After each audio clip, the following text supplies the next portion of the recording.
নমস্কাৰ। বাবু আঁচনি, মুনু আঁচনি, অৰুণোদয় আঁচনি আপুনিও পাইছে নেকি? যদি পাইছে আপোনাৰ কাৰণে এই কথাকেইটা বহুত বেছি ইম্পৰ্টেণ্ট হ'বৰ কাৰণে গৈ আছে। আজি ডেটত আপোনালোকে যদি চাই, মই এটা বিষয়বস্তু দেখা পালোঁ, সেইকাৰণে ভিডিঅ'টো প্ৰস্তুত কৰিবলৈ ওলালোঁ যে মই আপোনালোকক স্ক্ৰীণত লগাই দিছোঁ। বৰ্তমানৰ অসম চৰকাৰৰ মুখ্যমন্ত্ৰী ডক্টৰ হিমন্ত বিশ্ব শৰ্মা ডাঙৰীয়াই অহা 12 ডিচেম্বৰ তাৰিখে পুনৰবাৰৰ বাবে 1000 কোটি টকাৰ ঋণ ল'বলৈ গৈ আছে। তাৰ বিপৰীতে যদি আপোনালোকে চাবলৈ যায়, 2025 চনৰ বৰ্তমান সময়লৈকে অসম চৰকাৰখনে ঋণ লোৱাৰ পৰিমাণ যদি আপোনালোকে চাবলৈ যায়, এই কথাটো মই কোৱা কথা নহয়, গুগলে কৈ আছে। মই আপোনালোকক স্ক্ৰীণত লগাই দিছোঁ যে বৰ্তমানলৈকে যিটো আমাৰ ষ্টেটমেণ্ট আছে, সেই ষ্টেটমেণ্টৰ মতে প্ৰায় 1.54 লাখ কোটি টকা বৰ্তমান সময়ত অসম চৰকাৰখনে লৈ থোৱা ঋণ।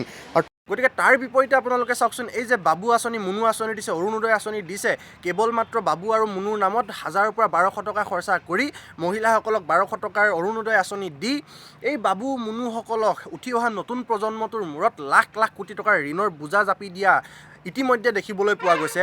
আকৌ হেনো পুনৰবাৰৰ বাবে ডিচেম্বৰৰ 12 তাৰিখে অসম চৰকাৰখনে 1000 কোটি টকাৰ ঋণ ল'ব। মানে ইয়াৰ পৰা আমি কি বুজি পাইছোঁ বা কি নাপাইছোঁ, এই কথাটো মই ভাবোঁ আপোনালোক সকলোৱে এবাৰ নিজে নিজে অনুভৱ তথা অনুধাৱন কৰাটো উচিত। কাৰণ এই 1200 টকা বা 1000 টকাৰ আঁচনিটোৱে আমাৰ উঠি অহা নতুন প্ৰজন্ম তথা কালি পৰহি বা আজি জন্ম হৈয়ে এজন শিশুৱে যেতিয়া হাজাৰ হাজাৰ লাখ কোটি টকাৰ ঋণৰ বোজা ল'ব লগা হয়, তেতিয়া আচলতে আমি খুব চিন্তিত হৈ পৰোঁ। অসমৰ মই ভাবোঁ প্ৰত্যেকগৰাকী সজাগ আৰু সচেতন ব্যক্তিয়ে চিন্তিত হৈ পৰে। কাৰণ যেতিয়া এখন ৰাজ্যৰ বা এখন ঠাইৰ কোনোবা এজন শিশুৱে যেতিয়া জন্ম পায় হাজাৰ হাজাৰ লাখ কোটি টকাৰ বোজা ল'ব লগা হয়, মই ভাবোঁ তাতকৈ আৰু লজ্জাজনক কথা, তাতকৈ আৰু ভাবিবলগীয়া চিন্তনীয় বিষয়ে একো হ'ব নোৱাৰে। আমি এটা কথাই দেখিছোঁ যে চৰকাৰখনে বিভিন্ন সময়ত আমাক আঁচনি দিছে, অৰুণোদয় আঁচনি দিছে। আজি উঠি অহা ল'ৰা এটাক বা আজি উঠি অহা ছোৱালী এগৰাকী পঢ়িবৰ কাৰণে মুনু আঁচনি দিছে। অ'কে, ন' ডাউট, তাত আমি ভাল পাইছোঁ। 1000 টকা নহয়, লাখ টকা দিয়ক, 1200 টকা অৰুণোদয় আঁচনি 1200 টকা নহয়, 12000 টকা দিয়ক, তেতিয়াহ'লে আমি ভাল পাম। কিন্তু তাৰ বিপৰীতে আমি এই কথাটোও চাব লাগিব যে অসম চৰকাৰখনে সেই পইচাটো ক'ৰ পৰা দি আছে। এই যে আমাৰ হিমাংশু প্ৰসাদ দাসে কৈছিল নহয়, চামুচেৰে দি বেলচা মাৰি নি আছে বুলি, ঠিক তেনেকুৱা ধৰণৰে কথা।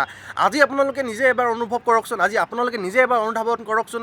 আপোনালোকে যে এই অৰুণোদয় আঁচনি পাইছে, আমাৰ যে বাবু আৰু মুনু আঁচনি পাইছে, সেই আপোনালোকৰ ল'ৰা ছোৱালীকেইটাই, সেই উঠি অহা নতুন প্ৰজন্মৰ যুৱকজনে, যুৱতীগৰাকীয়ে আজিৰ ডেটত হাজাৰ হাজাৰ লাখ লাখ কোটি টকাৰ ঋণৰ বোজা লৈ থাকিব লগা হৈছে। আৰু আহিব লগা দিনত আপোনালোকৰে ভতিজা, আপোনালোকৰে ভাগিনী, আপোনালোকৰে কোনোবা ল'ৰা ছোৱালীয়ে, কোনোবা শিশুৱে জন্ম পাই হাজাৰ হাজাৰ লাখ কোটি টকাৰ ঋণৰ বোজা ল'বলগীয়া হ'ব। গতিকে এই কথা বতৰাবিলাক অতিকৈ চিন্তনীয়, বিশেষকৈ বৰ্তমান সময়ত আপোনালোকে এবাৰ এই কথাবিলাক অনুভৱ তথা অনুধাৱন কৰি চাব বুলি আমি আশা কৰিছোঁ।